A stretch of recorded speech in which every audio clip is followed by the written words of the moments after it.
We ask God's blessing upon these words from Scripture and on the thoughts that I've had during the recent days as we try to live lives that are more holy and more filled with the holy, so that we too can show the holy in the world as we walk in it. Amen. So the reading is probably not one you were expecting, but it comes from the Gospel of Luke. It's quite long, so I'm going to just talk through the first part and then I'll go to actually reading it. And it all happens on a walk to a village called Emmaus on the night of what we think of as Easter Sunday. And on the night of Easter Sunday, two people, we're told, are walking along the road from Jerusalem to Emmaus. Presumably they're going home. And we know the name of one of them because he's obviously the man of the couple. His name is Cleopas. And this couple, as they're walking along, they're trying to work out what on earth is going on. They're obviously Jesus followers. But things have been very strange the last few days. First, their beloved Jesus has been taken away for a mock trial. And then he was crucified. And now, as they kind of come out of hiding after a few days of being worried that they were not safe themselves, now some of the women of the group have told them that Jesus is alive again. And as they walk along the road and they're talking about all this, a stranger walks alongside and asks them what they're talking about. And they say, well, didn't you hear? Haven't you heard what's been going on? And they start to talk. And they start to talk, and they're showing all their confusion.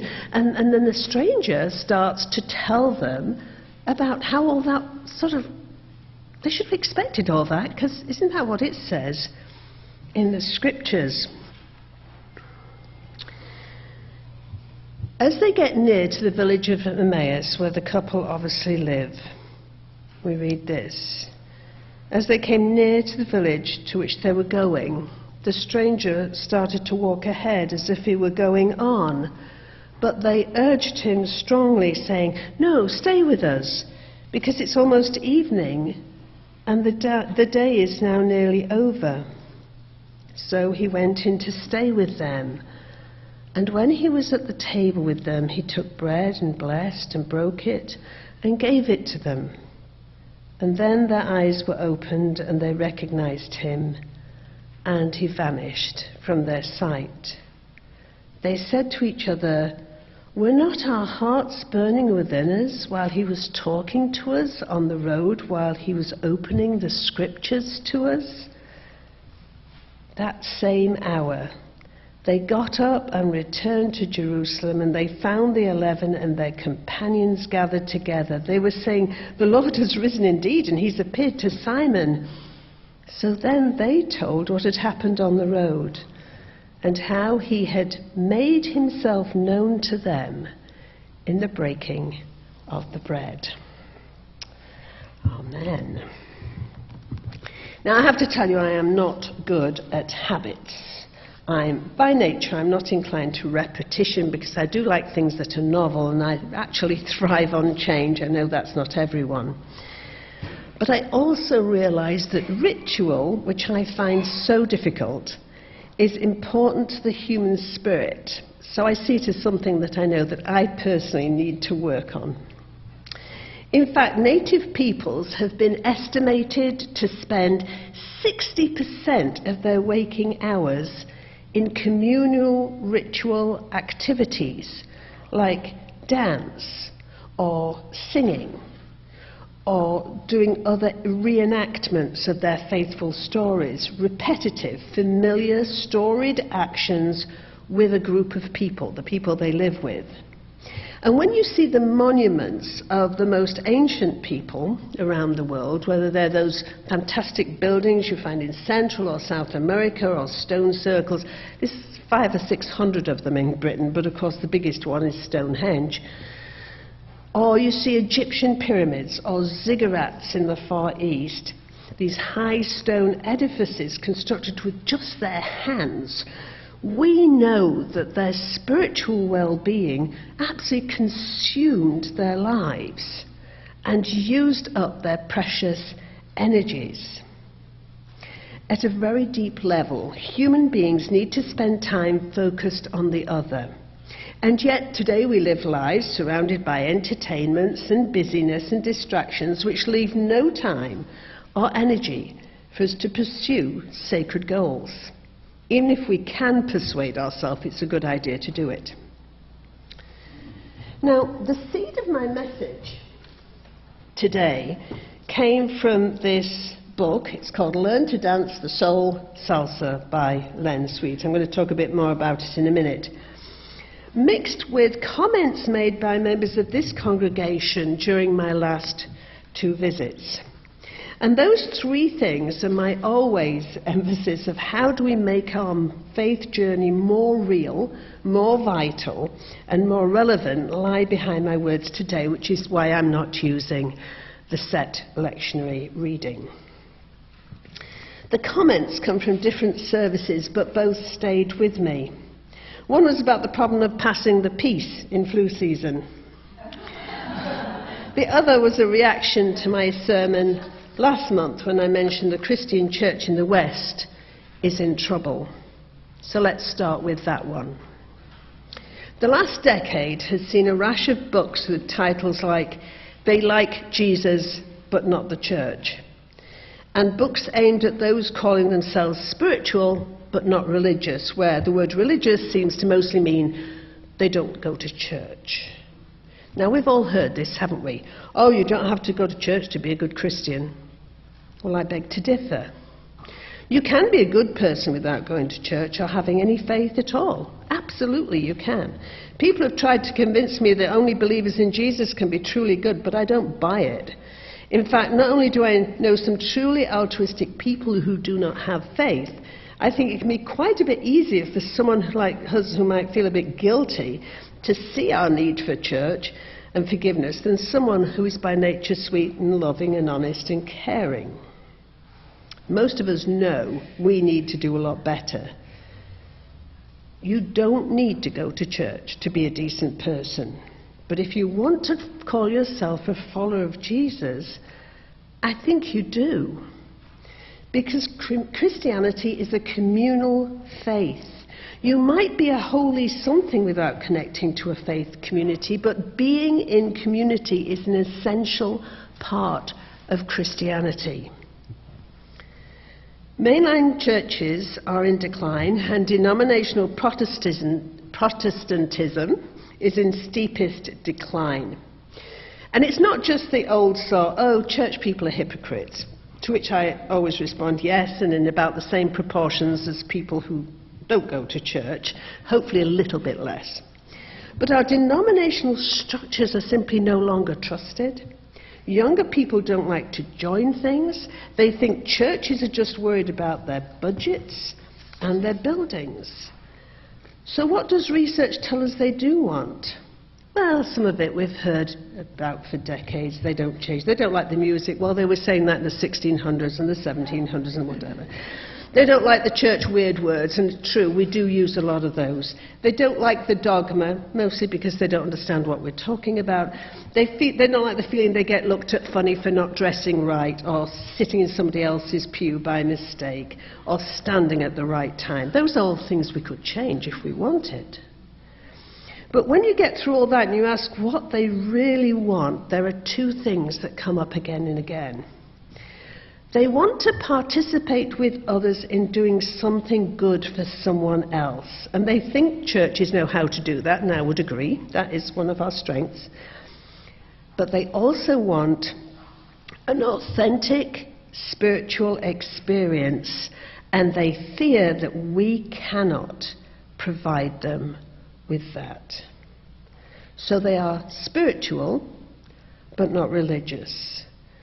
They are on some kind of spiritual quest, but they're not doing it in a church. They are spiritual seekers without a home, without a place to be fed. They want a faith that will fulfill them and change them, And we who should be the experts at that holiness stuff turn out to be not so great at it ourselves. If native people spend 60% of their waking hours in ritual, I can only guess that the average Protestant churchgoer maybe spends 15 minutes a day on that, which is considerably below 2%. If you add in all the church meetings, that number goes up, but church meetings are not usually a source of spiritual uplift or growth, at least in my experience. I mean, yours may be different, but I've been to a lot. You know, other faiths do a far better job of recalling the holy and teaching their adherents how to reground oneself frequently back to God during the day. So a comment before I talk about those. I first started going to church in the early 1970s. I was not from a church background. But during the 1960s, I'd flirted with a lot of things, not least atheism, as well as spending time reading about many different faiths. Now, that decade had had a lot of interest in Eastern faiths, in particular, if you remember the 60s. That included a growing interest in yoga, which, of course, has continued to grow to this day. Now, some churches back then, and even now, were very anxious that by doing yoga, people might welcome the wrong God into their souls and spirits. Let's be quite clear. There is only one God. Other religions may call that creative energy by a different name, Allah, or Yahweh, or Brahman, or Great Spirit, but we are all seeking the only holiness, the source of everything. Secondly, I do not believe that anything that helps us touch the holy is evil or bad. And if we only have the humility to see that we have not always made it easy for people to have an authentic experience of the holy, we can start to see that other faiths do a far better job. And guess what? We can learn from them. Now, I remember, while still training as a preacher in the north of England, going to this little village chapel. I was actually in a circuit of 17 churches, and I would go from chapel to chapel. Many of them were mining villages. And one of the very first sermons I ever did, and I was with the person who was my mentor, and as we got to the church door, he took a look at me and went, and I'm thinking, what? What have I done? What's the matter? You know. And he said, you're going to have to take that off. What? And he was talking about a little silver cross around my neck. Now, this wasn't a crucifix. It was a little Protestant, empty silver cross. It was not even 1 inch long. He said, take it out and off and hide it in the bushes. What? Well, this church, it turned out, had a deathly fear of having anything inside it that might reek to them of Catholicism. They did not even allow crosses in their church. And in fact, none of those 17 churches would ever have dared light a candle. Oh, much too much like papery.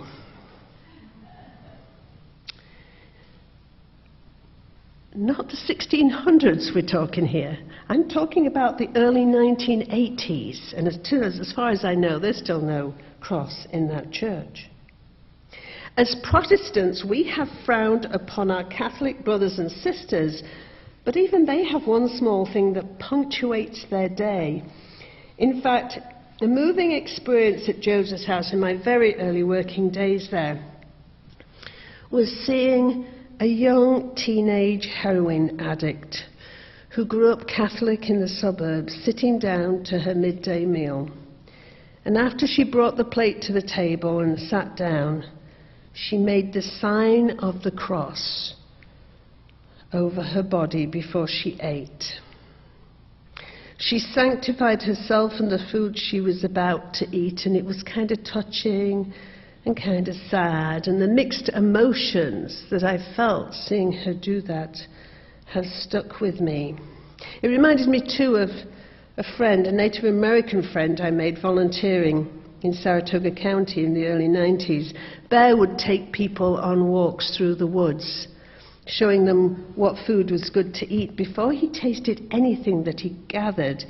And before he gave it to us to try, he would thank it for the life essence it was about to give up for his nourishment and ours. And he did it with a gesture. It wasn't the sign of the cross, but it had a similarity to it. And I asked him about it one day. Janet, everything we consume is giving up its life energy for our use. We have to be grateful to it. Put me in my place. If we are willing to be humble and admit encouraging a kind of daily spirituality is just not our forte, then we can start to see other faiths have something to show us. My family and I came to Troy from Gateshead, where we lived surrounded by a community of Hasidic Orthodox Jews. Living in that community was really enriching for my family in so many ways. Sometimes we would quite literally say, "Thank God for Jesus."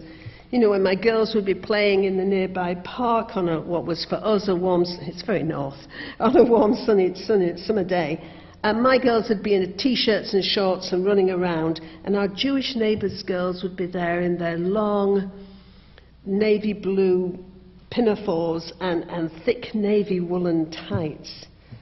We were very glad for Jesus.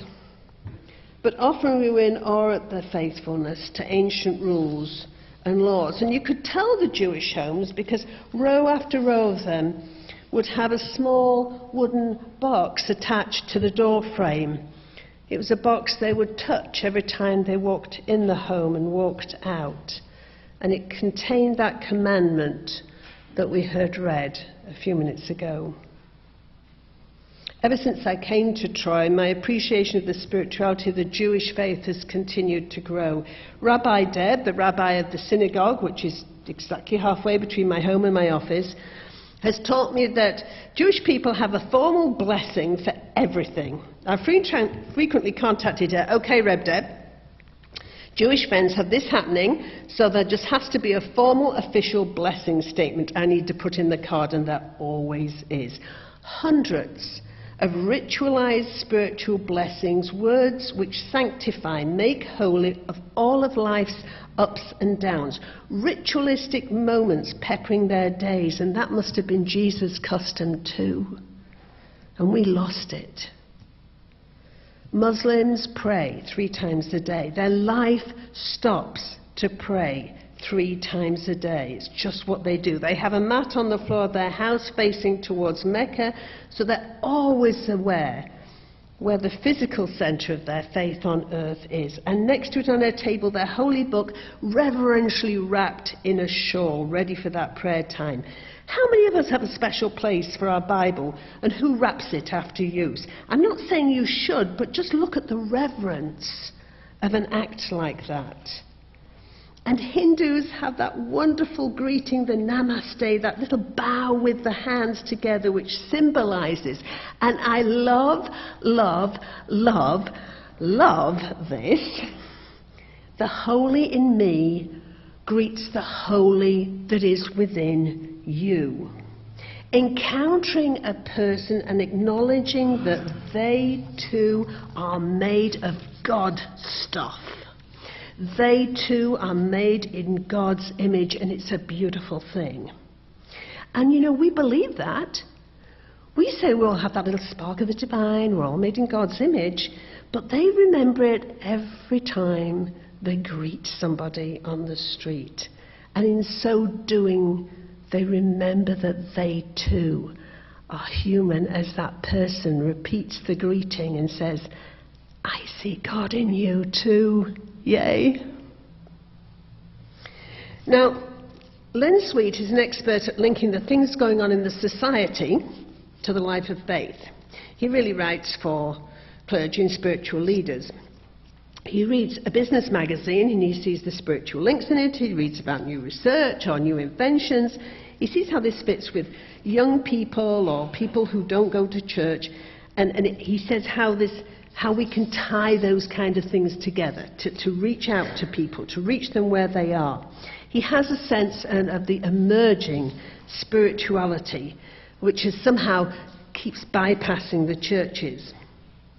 So he helps clergy and leaders about getting in touch with younger people or those people who have no history of church attendance.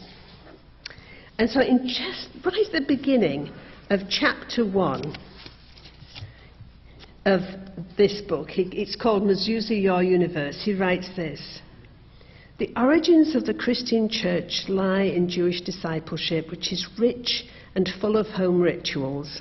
On the right side of every Jewish doorpost is nailed a small piece of parchment rolled and inserted into a wooden, metal, stone or ceramic case called a mezuzah. On the front of the parchment are lettered the 22 lines of the Shema," which is what you heard earlier. The Hebrew word Shaddai is inscribed on the back in such a way that it can be seen from the outside. The mezuzah was a ritual code that said to everyone entering and leaving that home, "As for me and my house, we shall serve the Lord." A postmodern or a more recent mezuzah is a ritual that helps us to grow our own souls by modulating the mundane into the eternal. A mezuzah connects us to our Creator, Redeemer and Sanctifier. The Christian faith is a sign language. Disciples today need to read the signs of the divine and make sign language about the divine. The true language of biblical faith is not formed with our mouths so much as with our bodies and our lives. Christianity is a sign language. People understand who we are not by what we say, but by what we do. Isn't that what happened with the couple on the road who met Jesus as a stranger on the road to Emmaus? They didn't see Jesus by looking. They didn't even recognize Jesus in the teaching until after he disappeared, and they kind of thought about it for a while. But they recognized Jesus in the breaking of the bread, in the ritualized activity of sharing. Jesus could have kept on walking. Was he testing them, seeing if they're going to welcome in the stranger? Because Scripture tells them they should do that.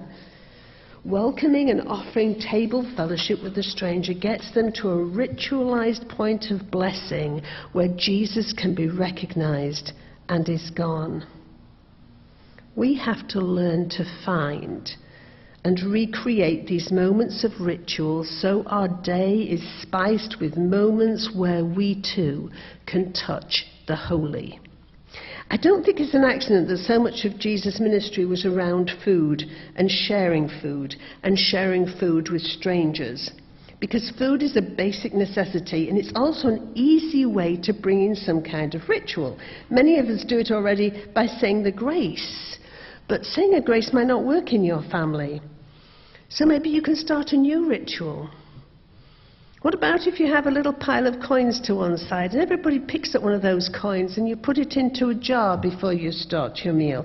And at some point you gather that money up and you give it to somebody, some agency working with those who don't have enough to eat. How about you ring a bell? It's a Buddhist practice, is to ring a bell before you eat, and sometimes even during a meal. It reminds me of the Star Trek Next Generation. I really like Star Trek, I have to tell you. And there's one of them, was it Hom or something, the tall guy all the time that this one woman eats when she's on the Enterprise, the starship, he's ringing this little gong the whole time, and of course, Captain Picard's getting very irritated by this dong, dong, dong, going on in the background. But how about ringing a little bell? It's a common call to food. It's a call to attention. It's a reminder that something important's going to happen, nourishment for the body, but also for the soul, a moment of community, a moment of gathering. If you say, we just like to have this moment of silence, and people can use it for prayer if they want, or whatever kind of worship they do. And even if you eat alone, you can ring that bell. And remember others who are also eating alone, or those who will not eat at all this day. And think for a moment what that will indicate to anyone who's invited to eat with you. people of other faiths or no faith. A Christian grace can make people feel excluded or uncomfortable, but if you say, well, there's this little thing we do at meal times, it can mean lots of things, it just centres us, it gets us focused. We start with this little gong and we enjoy the sound melting into the silence. It gives people a moment to use for whatever their spiritual need is. And it's a punctuation in our day. And it's a little gap for the holy. I'll think about our use of water. I was at a conference, actually, that Len Sweet was at Drew University, where he teaches.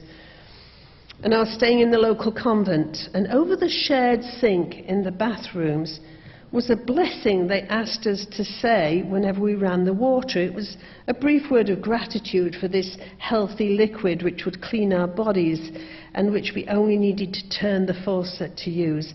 But it was also a prayer remembering those who'd have to walk for hours that day and carry every single drop they would use.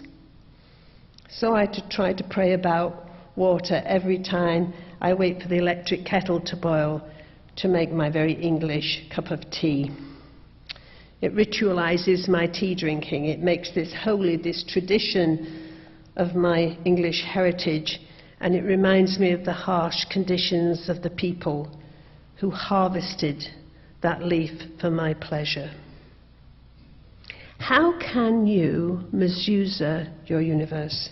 Make holy moments in your everyday? Because from my own experience, I can assure you that if you make space and time for moments of holiness to break in, they are far more likely than if you decide to wait until God does all the work and bellow loud enough for you to hear.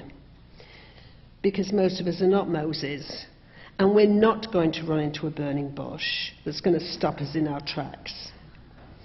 But maybe as we create a silence before a meal, or share with a stranger, or give thanks for the water as it pours over our toothbrush, we might feel God just for a moment right there with us. And as we misuse more and more of our universe, as we make more and more of these holy moments in our day, and as we touch the holy a little more easily, maybe that will be the sign to the seekers or the leavers that this faith they've heard only negative things about, or remember only negatively, is still not worthy of being discarded. That maybe those Christians do know a thing or two about living a spiritual life.